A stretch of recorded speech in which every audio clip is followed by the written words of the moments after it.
Tonight, an update on day 8 of hunger protests in the nation's capital, Abuja and Kano.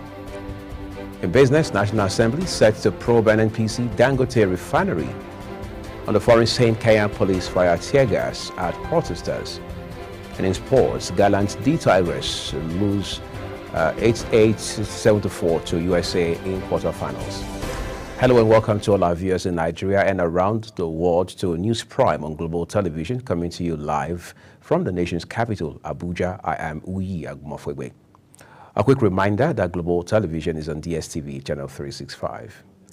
Let's begin by telling you, monitoring the hunger protest which rocked the Federal Capital Territory last week, Thursday, it appears that the steam has been lost following the police presence on the city's center. Edicon Michael has details. To protest, they stop us in our protests. Do you understand? Because the government we have now, we don't really understand what they are up to. They don't listen to the masses, and when the time of votes come, they want us to vote them there. When they get there, they do the one in their mind. Still they very low. They will increase day by day, every day by day, they increase. Economically, there's a negative impact because a lot of businesses were unable to operate within the time frame of that particular protest. And if you can see from here now, this place used to be filled up on normal basis, but now is scanty somehow. They have made an impact, but not that too significant, because the demand is just too much. You know, sometimes when you are demanding, it's better we demand for one thing. We are demanding for bad governance. There is bad governance in police. There is bad governance in other ministry, in other parastatals and agencies. So if we are demanding for bad governance, I think the only demand we should be thinking of how the government or how the federal government will make a policy in the INEC that will equally see how the INEC will conduct election without being manipulated. People protested, though some persons turned into riot. They wanted to take the advantage to vandalize. But as at that, the government of the day is not perturbed. So it has not really affected anything. And of course, we are right here at the popular U2C market, where we have some vendors who are into printings, who are also having to react mostly to the fact that the tension is still on the high side, where customers are not coming in to patronize them. Movement have also reduced in this area, which was mostly a very, very busy area. And of course, the appeal is the fact that the government ought to have taken into consideration the hardship in the country and immediately should make moves in addressing them so as to stop further protests. These are what the people are saying on the streets. I'm Edika. Thank you, Edika. From Kano comes a report that nearly 24 hours since the state government relaxed curfew from 18 hours to no movement to 12 hours movement, businesses and other civil service activities are resumed across the state. Correspondent Idris Jibrain, who went round the metropolis, reports that the hundreds of people are seen trooping out to attend their daily routine. His report. For almost 1 week, businesses and other activities in Kano were halted following a curfew imposed by the state government due to violent protests that hit the state. Following the relaxation of the curfew order, banks and other financial institutions are now reopened for business, while markets and other roadside trade have resumed. All this while some people are sitting at home, most people doesn't have, especially those people that it's what they earn for one day. You understand? So, but now that business has come, at least I believe that those people now will still come back to their normal daily businesses. Although people are now free to move from 6 a.m. to 6 p.m., residents are still lamenting over the persistent high cost of living among Nigerians. Well, business, you know, money, everything costs now. Who get money to buy costly something now? And fuel, they cost all those things. See country now. Now only get places where they get food, like in Benue State. How can J5 go buy doya for Benue State? You buy fuel 200 and how much you go sell the yam if you come here? They beg Oga make you reduce our economy of fuel. At the moment, virtually all businesses in Kano, like the petrol stations, restaurants, motor parks, and several other junctions are busy, with hundreds of people trooping out for their daily routine. The protesters and the government, the president said they should come to dialogue. They will sit and dialogue things out instead of protesting. So if they stop the protest, then we shall see if the president will still call for the dialogue as he promised. Residents of the Nigeria Center of Commerce are still hopeful for improved living conditions, as prices of goods and services still remain very high, and the persistent high cost of living occasioned by the escalating prices of goods and services among Nigerians. Idris Jubrin. Thank you for that story all the way from Kano State, northwest Nigeria, Idris. Let's turn to other stories for you tonight. Minister of Information and International Orientation, Mohammed Idris, says the Tinubu administration's primary goal is to rectify historical missteps and not impose hardship on Nigerians. Speaking in Abuja during a briefing for the diplomatic community on the recent nationwide protests, Idris stressed that the president is committed to implementing reforms aimed at driving sustainable growth and improving citizens' quality of life.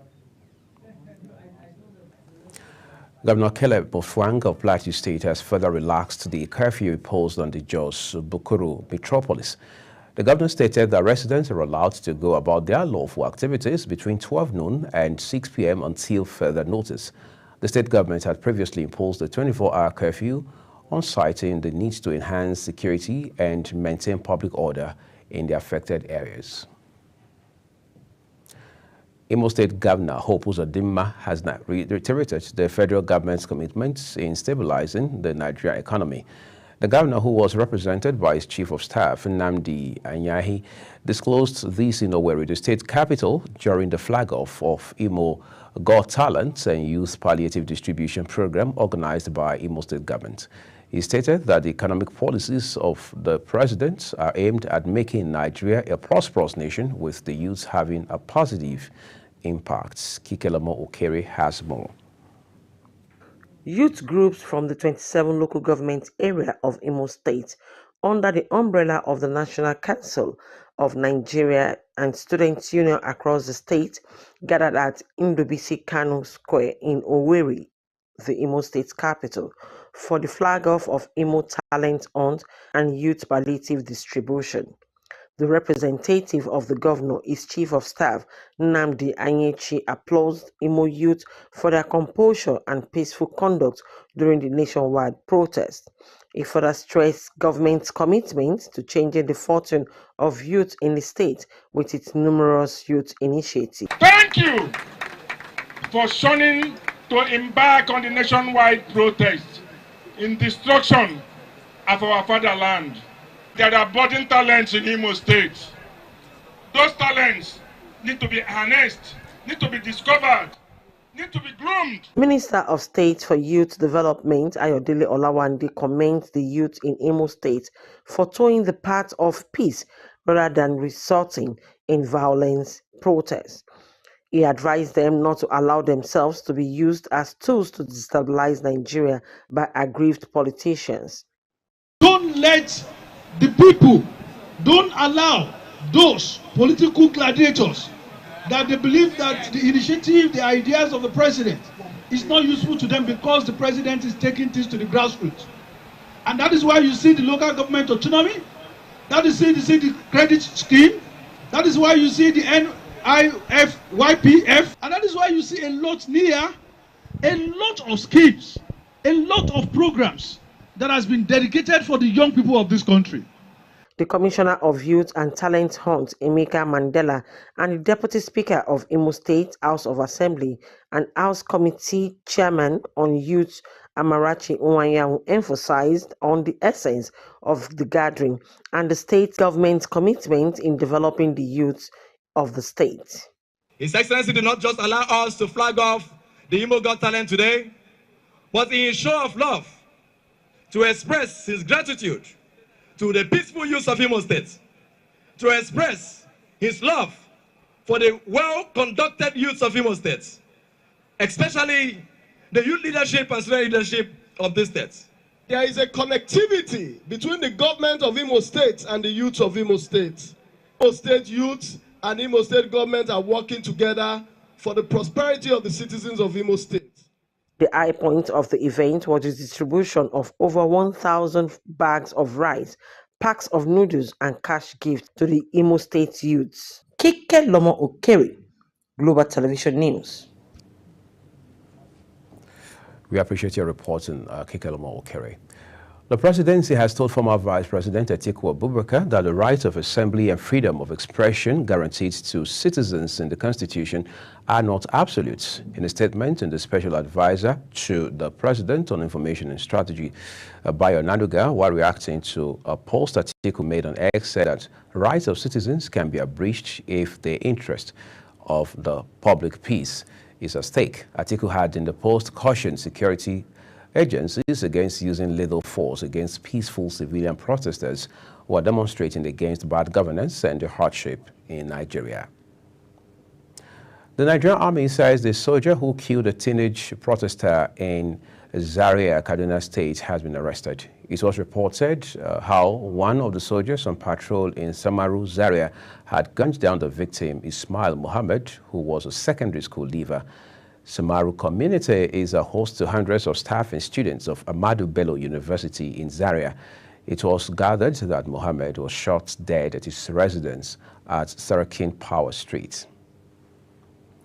The Nigeria Labour Congress, NLC, said its national office in Abuja was invaded by security operatives believed to be from the Department of State Services, DSS, as well as the Nigeria Police. NLC spokesperson Benson Upa claimed that the operatives arrested the security guards, forcing them to hand over keys to the offices on the second floor, ransacking the bookshop and stealing hundreds of books and publications. The NLC condemned the alleged invasion, stating that it was illegal and a violation of democratic principles. Chief of Defense Staff, CDS, General Christopher Musa, has expressed concerns over the recent military-led government changes in West Africa, causing unintended repercussions and jeopardizing democratic values in the region. General Musa, who was speaking at the 42nd Ordinary Meeting of ECOWAS Committee of Chiefs of Defense Staff in Abuja, explained that the threat of military takeover of governments must be discouraged. Kekelamo Okere brings us details. Community of West African states have converged in Abuja for the 42nd Ordinary of ECOWAS Committee of Chief of Defense Staff. Nigerian Chief of Defense Staff, General Christopher Musa, who is also the Chairman ECOWAS Committee of Defense Chiefs, noted that the complexity of the security landscape requires sharing of intelligence across the region. General Musa added that in democratic countries, the military must uphold democratic values in line with the Constitution provisions. Let me therefore use this opportunity to emphasize that as democratic countries, we, the military, must uphold democratic values in line with our various constitutions. I'm also optimistic that this meeting will assist us to prevent such abnormalities while strengthening our collective resolve to bring about peace and sustainable development to our region. Minister of Defense Mohammed Badaru and that of Foreign Affairs Yusuf Tuga challenged the security chiefs to critically address issues of terrorism by collaborating effectively to combat the illegal movement of small arms and light weapons in the region. Let me remind us all that the security landscape of West Africa is presently marked by both complex challenges and opportunities for cooperation. Accordingly, joint efforts towards countering terrorism, managing cross-border crimes, hybrid threats, as well as enhancing regional security are vital to safeguarding our nations and promoting sustainable development. The mediation and security council at the ministerial level under my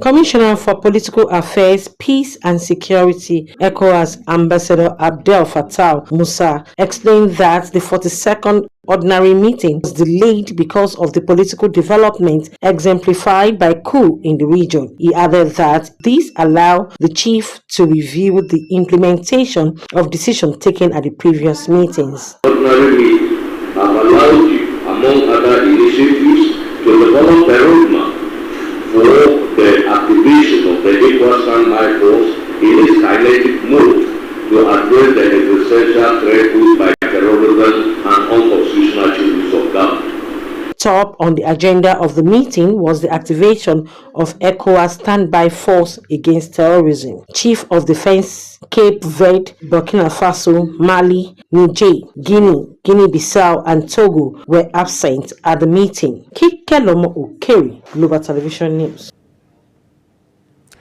Elsewhere, no fewer than 4,877 victims of human trafficking from Nigeria have voluntarily returned to the country since 2017.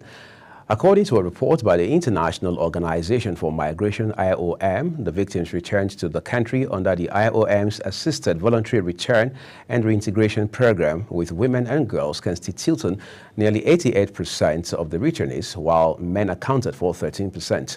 The data showed that most victims fall within the age brackets of 18 to 39 years, with those aged 18 to 25 being particularly susceptible to recruitment by traffickers.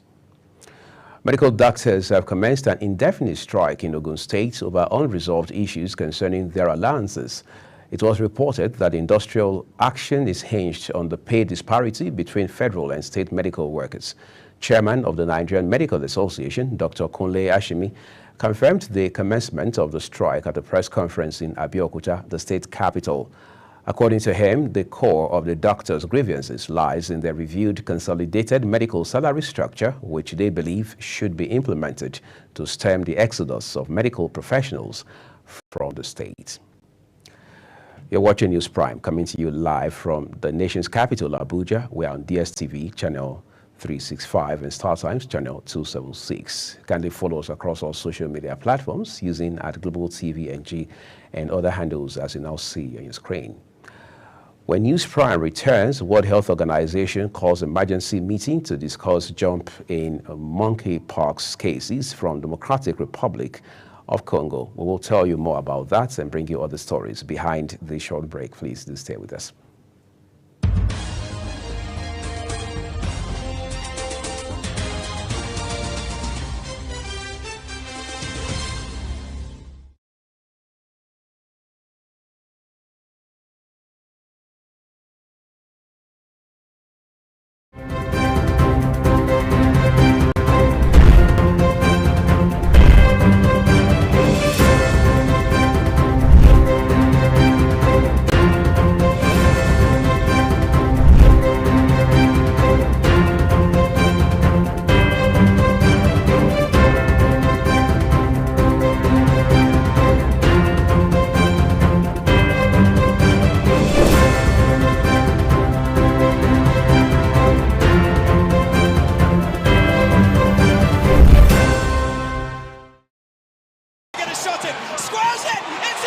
It's time for sports' biggest moments on Global Television. The headlines, scores, breaking news and commentaries on sporty events. Talking with the biggest players, strikers, and about the slam dunks and goals, stunning saves, near misses and upsets. Let's talk about the greatest home runs, comebacks, knockdowns and victories. Talk sports with the king of sports, Anthony Momodu. Weekdays, 10 a.m. Don't miss out. Beautiful work from the wingers.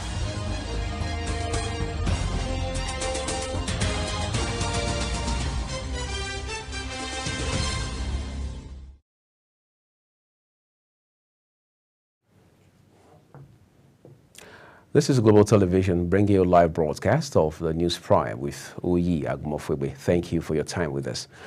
Now turn to business. The organizers of the China-Nigeria Expo say it will strengthen trade ties between China and the country. The expo, which is scheduled for November 5 to 8 in Lagos, is said to be the largest gathering of Chinese manufacturers in Nigeria and West Africa region. The senators questioned the $1.5 billion approved in 2021 for the turnaround maintenance of the Port Harcourt refinery and petrochemical company with little or no result. It also vowed to probe allegations of sabotage to the supply of crude oil to domestic refineries, as the National Assembly has invited officials of the Nigerian National Petroleum Company Limited, Nigeria Upstream Petroleum Regulatory Commission, Dangote Petrochemical and Refinery, among others, for the probe. Minister of Finance and Coordinating Minister of the Economy, Wale Edun, has revealed that the country currently spends $600 million on fuel importation monthly. He stated that the higher import bill is due to neighboring countries up to Central Africa benefiting from the country's fuel imports.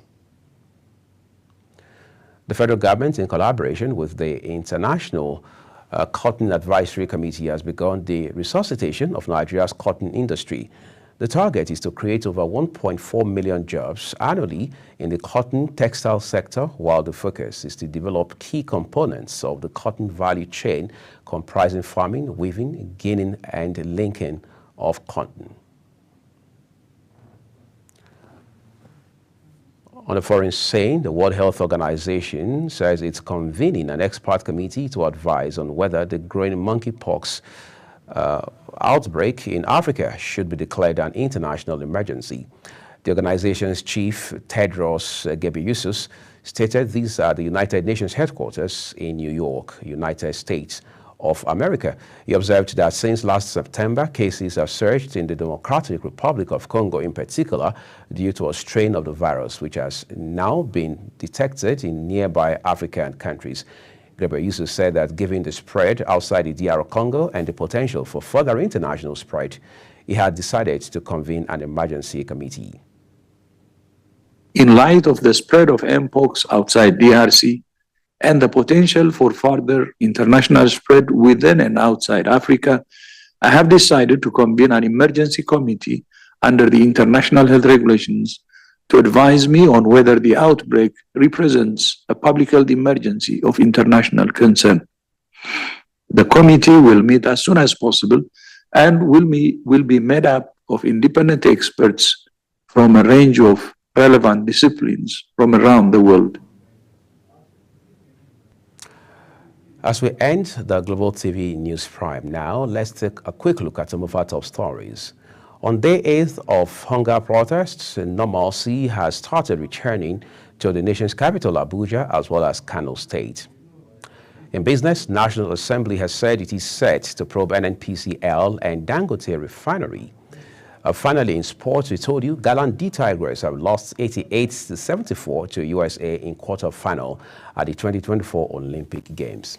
And that's it on News Prime, and it came to you live from Nigeria's capital, Abuja, on Global Television. Just a quick reminder that Global Television is on DSTV channel 365 and StarTimes channel 276. Kindly follow us across all social media platforms using @Global TVNG and other handles as you now see on your screen.